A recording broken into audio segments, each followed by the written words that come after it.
We remain steadfast in our commitment in delivering local news that matters, stories that inspire, enriching the lives of Filipinos in the Philippines and across the globe.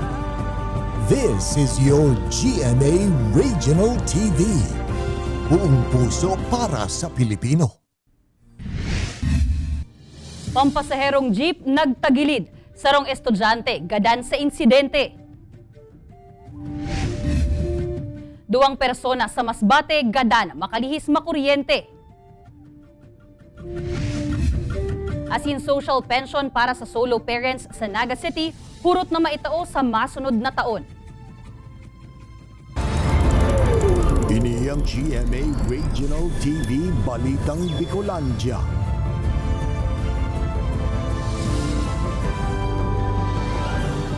Diyos maray na hapon mga kapuso. Uni na ang Balitang Bicolandia. Hatod mi ang pinakadarakula asin pinakabagong mga bareta sa Kabikolan. Kami ang tropa nin katotohanan. Mahatod nin mga baretang mayo nin pigkikilingan, mayo nin pigpoprotehiran. Live hali digdi sa GMA Complex sa Naga City. Sa ngaran ni Kate de Lovieres, ako po si Jessica Kalinog.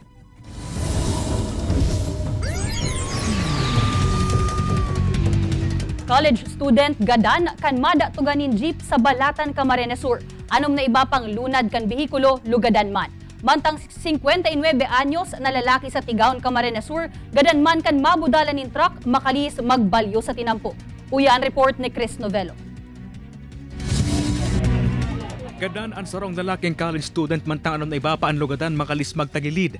Ang nilulunadan kaining pampasaherong jeep sa barangay Kabanbanan, Balatan, Camarines Sur, maalas 10 kasuudma, Mayo 16. Pasiring ko ta na sa banwaning nabuan jeep kan mangyari ang insidente. Bali ko na lost brake tapos rin ang pasano sa riprap din doon na tunan pinagilid yung jeep. Luminok susubot ang nagadan estudyante kanarisang nawawaran na ning kontrol asin preno ang jeep sa kurbadang parte kan tinampo alagad nada togan inikan magtagilid ana sambitan ng jeep. Sangon yan pigahalat pa kan Balatan MPS kun masunod din reklamo ang pamilya kan biktima sa driver kan pampasaherong jeep. Sa Tigaon, Camarines Sur, gadan ang sarong 59 anyos sa lalaki makalis mabodalan kan sarong truck sa barangay Karaykayon alas 5 nin aga kasuudma. Pabalyo subot ang biktima sa tinampukan mabodalan kan truck na pasiring kutana sa banwaan ning Goa, Camarines Sur. Pinurbaran pakot asubot na likayan kan driver kan truck ang biktima alagad inabot man ginaray ini hasta sa makaabon nin pirang metro. Sangon yan, sinunadanakan pamilya kan biktima ang driver kan truck din reckless imprudence resulting to homicide. Kay banan si Javel Obiso, Chris Novello, Balitang Bicolandia. Kalaboso ang 4 na persona sa barangay Concepcion Pequeña, Naga City. Huli sa pagkakaimbwelto kan mga ini sa iligal na droga. Sa kinondosir na buy-bust operation kan mga otoridad kan Mayo 16, nakuha sa posesyon kan mga suspetsado ang kinakalkulong nasa 40,800 pesos nin pigtutubudang shabu. Sigun sa pulisya, pigkokonsiderar na drug den ang lugar kung saan nadakop ang 4 na sospek. Dati naman subuot na pigkaulay kan kapitan kan barangay, ansaro sa mga target kan operasyon na magpundo na sa iyang iligal na gibo. Alagad day ini nagpundo, asin ini naman ang naging resulta, ang pagkakadakop sa inda.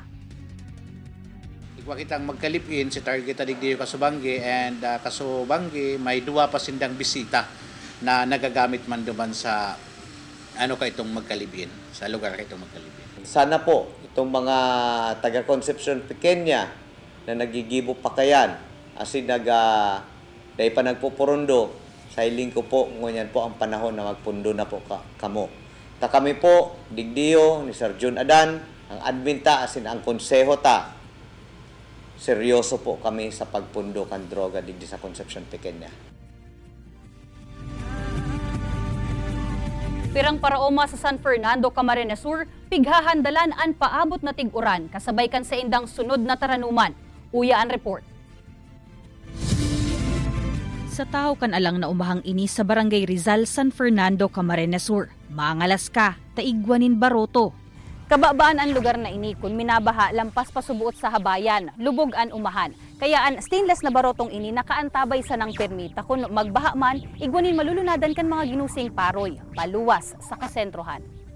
Pagsadiri kan pamilya kan 78 anyos na si Nanay Nida An Baroto, Sarong pag-andam naman subuot ini sa paabot na tiguran asin baragyuhan en kasong magkaigwaman. Hadit kami kay namareta kung igwa na po kaming natanuman. Halimbawa po nakatanom na kaming mga pirang ektarya. Pag uran pong iyan, mabaha na naman. O pagbaha pong iyan, itong tinanumi, tadigdipuan uso sa ito pong pisasabog lang, bakong tarok. Nasasano po yan. Pakasano po, pag hura po kayan na to, lapa, tapos tinano na kay kang kuhol. Pigpe-preparar naman nindaan mga pansumpit na pangontra sa mga peste. Alagad ang saro panindang pigahandalan. An epekto ka nagpapadagos ngunyan na road widening project sa lugar.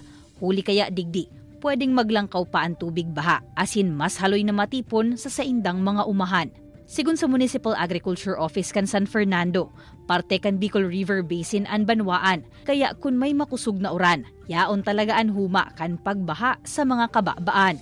Man kaming makinarya o gagamitan na pwedeng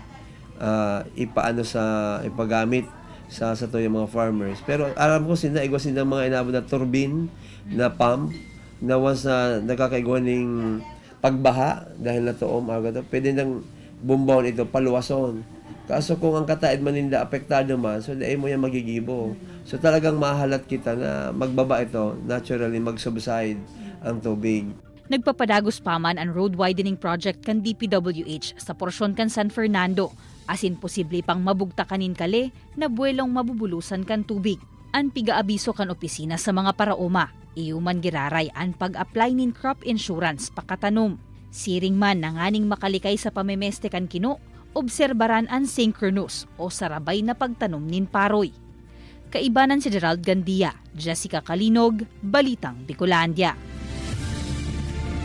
2 semana na sana antes matapos ang school year 2023 to 2024. Kung kaya nagkapirang eskwelahan sa Naga City ang nagaandam naman sa end of school rites.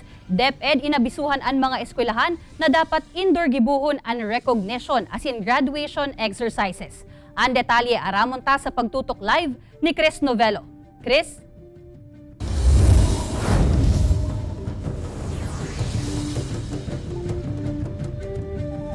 Jessica, kasabay kan pag-aandam kan mga eskwelahan sa pagkondusir ng end of school rites nagpagirondom ang DepEd na dapat gibuhong simple, makabuluhan asin mayong kontribusyon ang mga aktibidad sa pagtatapos kan school year 2023 to 2024. Nasa huring mga academic activity na ang mga parutukdo asin estudyante sa Camarines Sur National High School o Camhay. 2 semana sa nakaya matatapos na ang school year 2023 to 2024. Katakod kay ini pinag-aandaman naman kan eskwelahan ang gigibuhong moving up asin graduation ceremony. Kung dati ginigibo sa main campus sa Peña Francia ang moving up asin graduation exercises, ngunyan na taon gigibuhon ini sa Liboton campus kan eskwelahan. Ma-adjust man subot ang eskwelahan sa pagpupuon kan aktibidad ninhuli sa mainit na panahon. Abuton kaya sa 13,400 ang ma-moving up asin magraduar sa nasabing eskwelahan. Mapuon po kami alas 5 ng hapon kasi by the time malimpoy na duman and pigi-estimate mi na hanggang 8 o'clock lang kami. 1 hour, sabi ko nga ikin, ang estimate na mi is 1 hour sa pagpaso, 1 hour sa program, and 1 hour sa distribution of diploma. Katakod kay nihurot kan DepEd na gibuhon sa indoor o sa shaded area ang recognition asin graduation exercises base subot ini sa DepEd Memorandum No. 023 Series of 2024. Schools are advised to hold their end of school year rites in indoor venues. So yung hindi po may initan, with proper ventilation. Inabisuhan man kanahensya ang mga eskwelahan na likaya na gibuhon ng end of school year rites sa mga oras na halangkaw ang heat index.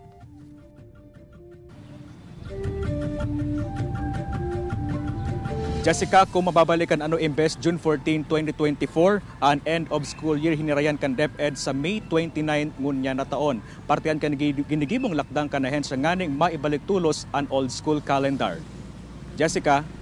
Jos Mabalos, Chris.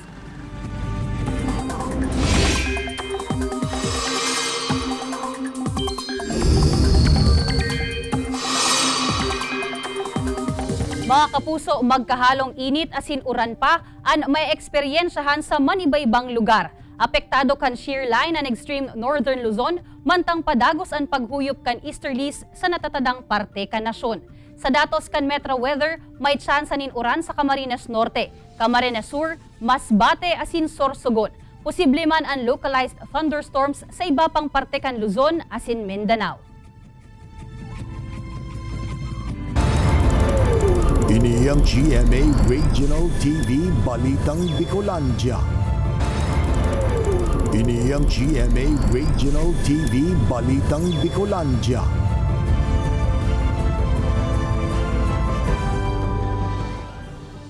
Duwang construction worker ang gadan, mantang apat na iba pa ang lugadan, makalihis makuryente sa barangay Dapdap, Puson, Masbate.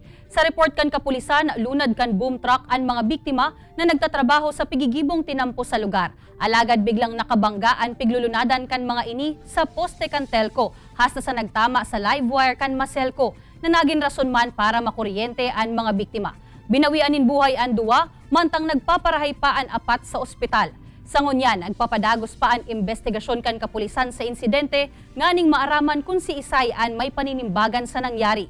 Mientras tanto, sinagot naman subuot kan may sadiri kan construction company ang gasto sa pagpapaospital sa apat na biktima asin pagpapalubong sa mga binawianin buhay.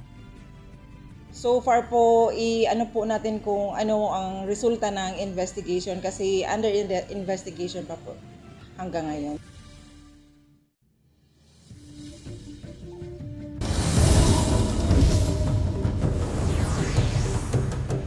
Katakod ka nagpapadagos na harvest season, bako sanang sa mga komprada nagpapabakal ang mga paraoma kan sa indang pig-ani na paroy. Kasabay kaini nilang kawa naman kan NFA ang buying price kan paroy. Katakod kayan makakaulay niya to live si Jonathan Cabrillas, an Assistant Branch Manager kan NFA Camarines Sur. Diyos maray na hapon po, Sir Jonathan. Diyos maray na hapon po, Ma'am Jessica. Sa gabos na po na nagaantabay sa satuyang programa. Sir, sa ngunyan po, gura nuna ang buying price kan paroy. Sa ngunyan po, kang poon po, pina-implementar po ang price range scheme, yung pricer po na inapod. Ang presyo ta po ngunyan, poon kang Lunes hanggang sa Domingo, ay 30 pesos po sa clean and dry na paroy. Sa ngayon lang po ining simana pong ini. Pag-apod po, by next week po siguro, baka magbago naman po ang presyo ka ini. Puun po ba, sir, kan nilang kawantaan buying price ka ini? Nanotaranta din po ba ang influx kay itong mga paraoma na sa NFA pigpapabakal ang sa indang mga ani? Ay, iyo po. Actually po, gabos po ngunyan, halos nagpipila po digdi sa Muyang compound. Bako lang po digdi sa Palestina. Maski man po sa Camarines Norte po, asin po, duman po sa Libmanan. May igwa po kitang buying station po sa Libmanan and sa Camarines Norte po. Sir, ini pong mga binakaltang paroy, once milled na, sa inaman po ini napapaduman? Ini pong mga paroy na ini, magiging form part po ini kang sa tuyang buffer stocking for this year. Tapos po, ang gigibuhon ta po ini, pagka may kalamidad, saka po kita ma-distribute sa mga relief agencies po, kagaya po ng DSWD, LGUs, and other relief agencies po. Nagtatao man po kita sa mga sa mga persons deprived of liberty sa BGMP po. Sir, kasubago nasambit mo po na 30 pesos ang buying price kan paroy for this week. Hanggang no rin ta daw po i-expect na halangkaw itong buying price kan paroy? Ini po, base po sa guidelines po kang pricer, once po kaya na-meet na ang target sa national level, pwede pong ibalik po ini sa approved buying price po, which is 23 and which is 17 and 23 pesos po. So sa ngunyan po, ang naging target, ang naging accomplishment po kang Camarines Sur branch is nasa around 500% na po. So ang total na procured po for this month is 122,000 bags na po, compared po sa target na which is 22,000. So sa ngunyan po, nasa 500% na po ang accomplishment po kang Camarines Sur branch po. Alright, Diyos mabalos po, Sir Jonathan Cabrillas kan NFA Camarines Sur. Estudyanteng nawaranin wallet, nakaresibe subuot nin parcel na diin niya man pig-order. National ID na nasa loob kan sa iyang wallet, pigtutubudang iyong ginamit, nganing mailaagan sa iyang pangaran, asin address sa pag-order kan parcel. Uya ang report. Sarong semana makalis mawaraan wallet kan 17 anyos na si Avril. Sarong parcel ang nag-abot sa saindang residensya. Laog kay niyan duwang klase nin bado. Alagad kan sa iyang rekisahon, darakula ini asin daiman sukol sa iya. Mayo manin record sa iyang online shopping app na nag-order siya nin siring kaining items. Kapag may parcel ako, sinasabi ko po kay mami, tapos nag-iwan po ako ng pera or kaya kapag may tumatawag po sa akin na courier, nagchat po ako kaagad sa kanila na may darating po akong parcel.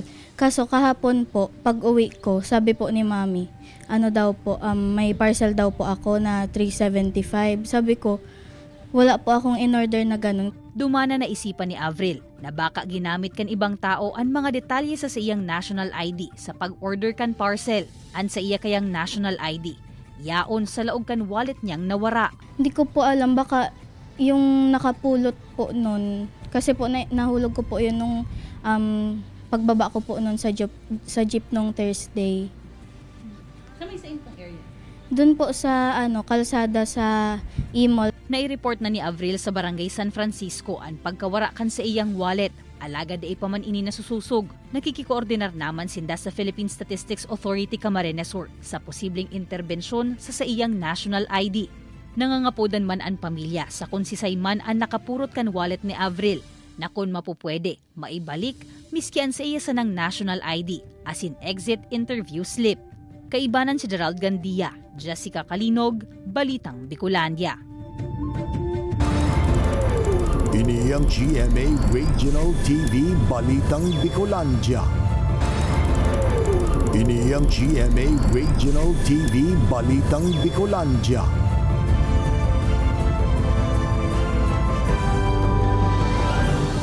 Pirang narautan na bus asin para mientras pigparada sa laog kan Bicol Central Station. Abala subuot sa pirang mga nagbabiyaheng bus. Ang mga interbensyon kan manhamiento kan Bicol Central Station aramon ta sa report na ini. Sa tarmac o itong tahaw na porsyon kan Bicol Central Station, nakaparada ang mga nakapilang bus pasiring sa man iba-ibang lugar. Nagahalat kan oras kan sa indang pagbiyahe. Alagad may nagkapirang units man, nagarubulan asin tao na subuot ang nag-agi, dai pagiraray naghahali digdi. Istorya kan driver na si Rudy. Apektado naman kaini ang operasyon kan mga nagbabiyahing bus, siring kan sa indang units. Yan lang, pag nataon lang na dagsa ang arabutan ka mga bus, tapos mahalat kami digdi ng pila, minsan na kami diyan kang mga nasisita kami kang digdi sa terminal na nagdo-double parking kami. Nakakapiot man nga ni daasa sa indang pagtrabaho ang mga nakastock na bus units sigun sa mekanikong si Jovi. Dapat nga maali na ni. Kaling ang mga ibang bus man makalaog naman na iba. Ngunyan, nasa 8 bus units kan man iba-ibang kumpanya ang pigsurata na kan manhamiento kan Bicol Central Station, huli sa nakatengga nindang units. 15 dias ang ipigtao sa mga imbueltong bus company asin operator, nganing halion ang mga ini sa terminal. Dahil kung dahil po yan mahali, mapipiritan po kami. Pwedeng itong bus company ito or itong bus operator na ito, particular na bus na ito, dahil sinda papapilahon sa terminal. Dahil sinda makakabiyahe lugod. Saro yan. Or pwede mi po yan ipabutong paluwas sa terminal. Pero ang primero ginigibo siyempre, kung madadara pa nga sa pakiulay, ginigibot po yan. Nagsayuma naman na mag-atubang pa sa kamera ang mga imbueltong bus company. Ang sarong operator, nagsabi na antes matapos ang Mayo, iluluwas na ninda sa terminal ang sa indang raot na units. Pigklaro man kan saro pang imbueltong kumpanya na pigrerentahan ninda ang napaparadahan ngunyan kan sa indang units. Epektibo naman ang Ordinance No. 2024-032 na mapautob kan mas halangkaw na daily parking fee sa terminal. Hali sa 20 pesos, magiging 30 pesos na kada aldaw ang bayad sa pagparada sa first 5 days. Sa ika-6 na aldaw man, mapatak na sa 50 pesos ang bayad. Maginan iba pang terminal fee, nagkaigwamanin adjustment, asin na ipaaram naman sa gabos na imbueltong persona, asin mga kumpanya. Kaibanan si Gerald Gandia, Jessica Kalinog, Balitang Bicolandia.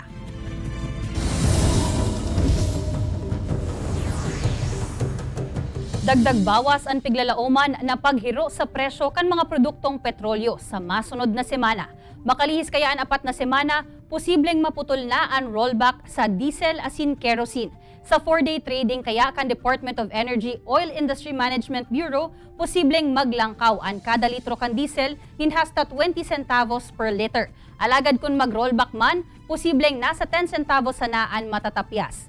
Piglalauman man ang rollback sa gasolina, poon 20 centavos per liter hasta 45 centavos per liter. Dagdag presyo man ang piglalauman sa kerosene, poon 10 centavos per liter hasta 20 centavos per liter. Alagad ang nasambitan ng mga presyo, pwede pang magbago o mabago, depende sa pagtatapos kan trading ngunya na Biyernes. Piguhurot kan lokal na gobyerno kan syudad ni Naga na maibali na sa 2025 budget kan LGU ang para sa 1,000 pesos social pension kan mga solo parents sa syudad. Susog ini sa Expanded Solo Parents Welfare Act na entitled ang mga solo parent na magkaigwanin monthly social pension. Alagad madepende ini sa kwalifikasyon kan individual asin kakayanan o pondo kan sarong LGU. Sa presente nasa 2,000 ang mga rehistradong solo parents sa syudad asin posible pang madagdagan. Kaya darakula man subot o dakula man subuot ang budget na dapat itagama. I-screen based duman sa qualification dahil dahil man gabus na solo parent will qualify dahil kumbaga sinasabi duman sa Republic Act kay kinakaipon indigent. So ito pong mga bakuman indigent na solo parent will not be qualified. And sinasabi din duman na kung dahil man talaga kaya kang sarong LGU itong 1,000 pwedeng babaan depende sa kakayahan. Nagluluya na ang El Nino susog sa pag-asa asin indikasyon ini na nagtatransisyon na kita sa tig-uran. Kasabay kaiyan ang amay man na pag-andamkan pirang residente sa barahaong lugar sa Bula, Camarines Sur. Uya ang report ni Chris Novello. Day pasan ang subot na haloy kan ipagibon ni Dagreta Habana kan barangay Umbaw Pulpog Bula Camarines Sur an barotong ini. Ginagamit subot ninda ini sa pagbalyo sa Bicol River urog ng tuyong nagsusupay ang tubig sa salog asin nakakaabot sa mga kaharungan sa lugar. Ay Diyos ko po, ano po lampas dyan sa naka-overflow nga ni po digdi sa river. Pati po sa mga harong igwa. Just in case po na may baha, ginagamit din po ini sa pag po nin mga gamit. Ngunya na nagtatransisyon na sa tig-uran da imaliken kan mga residente sa lugar na mahandalin hulisa na experiencehan nindang mga pagbabaha. Sa 33 na mga barangay sa Banuan Saroan Barangay Umbaw Pulpog asin 11 iba pang barangay sa Bula unidentificado kan MDRRMO na flood-prone areas. Katakod ka ini inabisuhan naman kan opisina ang mga identifikadong at risk sa pagbabaha na amay na magandam asin di maging kampante. Ang sabi ko, after 3 days na magparauran, ang mga nasa kababan, magdumana automatically sa mga haralangkaw na lugar. Sa katunayan, nakaandam asin naka-standby naman ang logistics kan opisina, siring kan mga beddings, vest, rescue boats, relief goods asin iba pa.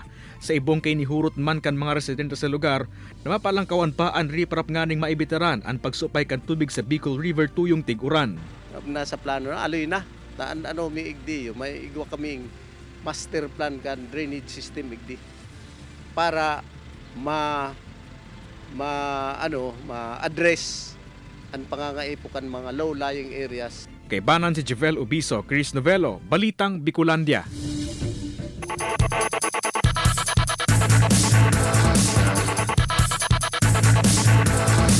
Matapos dogon kan Letran Lady Knights and LPU Lady Pirates, laog na sa best of 3 finals showdown ang grupo kontra Benilde Lady Blazers sa NCAA Season 99 Volleyball Tournament. Pigpuunan kan Letran ang season na may 4 straight victories. Huring nakalaog ang grupo sa Final 4 kan Season 87. Sa ibong nalado, gikan sa elimination round, nagdagos-dagos ang Benilde Lady Blazers sa finals.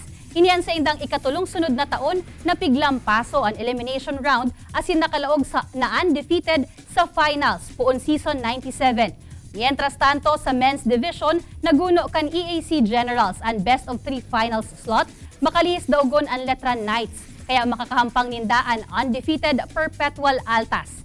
Ininaan 5th finals appearance kan EAC Generals asin marurumduman na nagkampiyon sinda kan season 90.